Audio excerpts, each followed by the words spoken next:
各位好，今天和大家聊一聊电影《德贤景致》。我原本计划是周六，也就是12月6号，在它上映的第一天，因为在北京要举行一个审礼，当然所有的主创，包括大家喜欢的肖战也会到场。我原本计划参加完那个审礼之后，和大家分享一下我自己的感受。但是呢，已经迫不及待了。为什么呢？好多人问我说电影好不好看？说实话，电影我没有全看，我看了一部分啊。反正是选片会的时候，所有人提前看片的人，我至今没有听到过谁说不好。但是呢，最近我听到了一些别的声音，所以今天我发这条视频呢，我就想从先破后立给大家讲一下为什么我们要看这部电影，而且呢，我以人格担保，这部电影真的很好看。而且我不站在任何的利益方，因为这部电影本身跟我没有任何的这种利益关系啊。为什么我说先破后立呢？就是大家知道这部片子是正午阳光的，正午阳光呢，我们知道都是因为它很多的一些剧，也就是电视剧，然后很多的一些电影行业的朋友就跟我讲说，哎呀，我不太看好这部电影，因为是正午阳光的第一部电影啊，对吧？电视剧和电影是有本质的区别。你知道很多电影人呢，往往有一个通病，就是他们学习很多这些电影的专业的知识，电影本身是舶来品嘛，所以很多这些教材啊等等都是国外人写的。他们会很熟悉好莱坞的这种电影产业链，会熟悉欧洲的一些电影大师的一些这种理论等等。但是大家要知道，电影作为一名这种商业的媒体，尤其是商业电影，它面对的并不是他们这些人，而是绝大多数的观众啊。从绝对值上来讲，那么观众所期待的，或者说观众最朴素的期待，就这部电影好不好看。换句话来讲，就是叙事怎么样。对于国人来讲，电影首先应该考虑的是叙事，你别故事都讲不清楚，艺术再高，镜头再好，真的没有用哈。这就是我们国人普通的一个观众看电影最朴素的一个期待值。那么这部电影的叙事是杠杠的，真的很好，所以这就是我破的这个点。那么在立什么呢？我们也不谈我看过觉得好不好看哈，因为我觉得我不代表所有人的审美啊，甚至提前看片的这些人毕竟是少数群体，他们也不代表绝大多数观众的审美。但是我为什么还这么肯定说你们看了一定会喜欢呢？我觉得有这么几点原因。第一，咱们看看卡司阵容哈。导演孔笙导演，你可能不知道这个名字，但是你肯定看过《欢乐颂》《琅琊榜》《驸马爱情》，你起码看过一个吧？怎么样？你们说说，对吧？然后我们再来说说编剧，编剧更牛，编剧是获得过曹禺、获得过老舍这样的一些大奖的啊，就是我们非常著名的蓝小龙编剧。蓝小龙老师呢是真正的军人，他是北京军区战友话剧团的，而且是真的深入过一线、采过风的这一类非常值得这种尊重的一个编剧。他尽管是编剧，但是这部编剧我们知道是从故事原型过来的嘛，这个故事的原型叫宜昌保卫战，也是他自己原创的一个故事，所以处理起来非常的得心应手。而且你说他能力怎么样哈？我的团长，我的团，大家肯定看过长津湖，长津湖就是他写的，你说怎么样？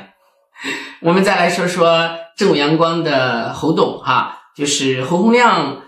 发行这部片子之前，他也发过很多的片子，做过这种制片人，比如说我们大家都知道，又说到琅琊榜，你看我一说到琅琊榜，你会刚才说导演你说过琅琊榜，你们就会发现这些卡司之间是经常合作的，他不是说我这次电影会把这些人聚集在起来，这个时候你们可能有一些担心。那么长期形成了一个就跟好多的一些歌手长期是谁给他作词，谁给他作曲，这样的一种黄金搭档出来的作品一定不会差，这也是大家保证这部作品的质量的一个很重要的一个因素啊。当然有很多，比如说《山海情》，比如说都挺好等等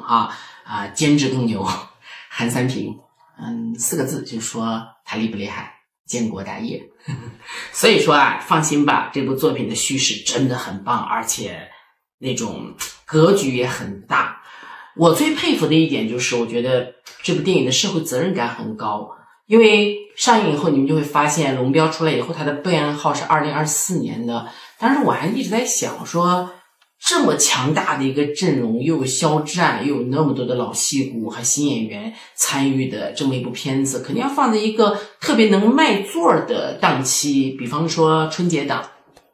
但是为什么要放在这段时间呢？大家想必知道，你看最近这个国际形势我就不多说了，需要一部影视作品给大家提提气啊。然后就跟当年我们听到冼星海的《黄河大合唱》，那个时代的人觉得那么好，是因为那个时代合唱听歌是他们最能够得到的一种媒介形式。那个时代看电影看电视好像是不太现实吧。那么这个时代我们最能够沉浸的，大家最喜闻乐见的就是影视，电影可能更加的沉浸。所以这部影片上映，一方面好看，另一方面呢也能够通过它的内容给大家提提气。而且我特别兴奋的一点就是它没有那么的加引号的主旋律，就是往年我们看过很多的一些主旋律电影可能是强商价值的那种，所以大家很多的时候对于主旋律电影有些偏见。但这部电影不会，这部电影你跟着肖战饰演的这个莫德贤这个角色，你跟着他，你会觉得尽管你不是一个党员，尽管你可能都不懂得这些国家的一些什么大的一些政策等等，你就作为一个纯素的不能再素的一个老百姓，为什么要抗日？为什么要和他们做斗争？就是一种基于人性，从自己，从家，从国，它是一体的。所以这样的一个作品的逻辑呢，是非常符合我们每个人的这种本身的一种期待的而不是好好的忽然开始爱国，忽然开始跟日本人做斗争。那个时候你会觉得这个故事好像似乎有点假大空，但这个故事真的是落实到最低层的，所以你看了以后会非常的动容当然莫德贤这个角色也呼应了片名，我们片名叫德贤景致，就是我们那个古话里都讲嘛，叫做物乐公民。大家可能最近看宣发也看到了物乐公民什么意思呢？就是说一个东西，就好比说我这么一个杯子这个杯子上面要刻上工匠的名字，就跟我们现在做事你要签字一样，你要对这个作品负责，对吧？你一个工匠打造的这个东西，你要对它负责，原因是因为它就像是你的延伸，就像是你的孩子一样。所以呢，我们都抱着这样的一种工匠精神。肖战在中间演的就是这样的一个角色嘛，他是一个这个钳工嘛，所以他的这种工匠精神如何把它贯穿在战争中间，贯穿在这种家国的这种大的事情方面，怎么去体现，表现的也是非常好的最后我就想说，肖战这期视频我就不多来说他了我觉得等到6号吧，见了他本人之后再给大家说什么感觉。反正去年在那种春节档就是射雕的时候，我见过他本人，怎么形容，真的是眼睛会放光，走路带风那种而且你看到他既有那种像一个邻家大哥哥那种温暖，同时又觉得他脸上有一种肃然起敬的那种大气感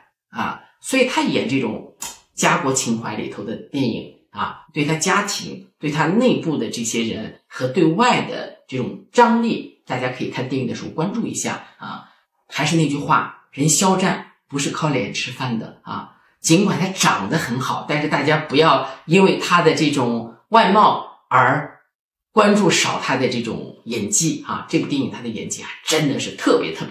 好。等到6号吧，等到6号看完首映礼之后，我会第一时间和大家分享请大家最近呢发自内心的自觉的去关注一下德贤景致。我为什么用自觉这个词？我不希望通过我的这些视频好像似乎让大家去买票，真的好不好？如果你真的觉得我说的有道理你可以预售的时候买票。如果你觉得还不放心，等到6号以后口碑出来以后，我相信那个时候你也一定会买票支持的德贤景致12月6号全国热映，期待。